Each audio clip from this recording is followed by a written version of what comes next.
We see this move right now, actually, from the MTA, other state agencies in New York, saying they're no longer going to require their employees who are not vaccinated to test weekly for the virus anymore. Do you think that, I guess, people are kind of pulling back on those mitigated strategies?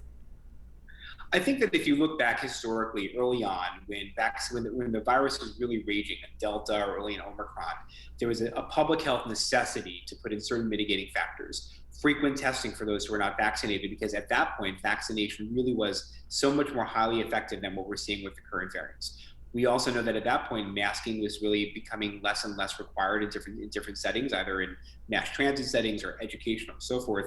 So right now, I think it might make sense as the numbers are coming down. If the risk of getting infected is roughly the same, now I want to talk about the outcome in a moment, but if the risk is roughly the same amongst people who were vaccinated 5, 6, 7 months ago, as opposed to those who are unvaccinated, then it might make sense to ease some of the burden on those who are not yet to be vaccinated. Now, we should be clear that those who are getting sick, the majority of those are still unvaccinated people, right? This is the benefit of the vaccine doesn't negate the importance of this issue.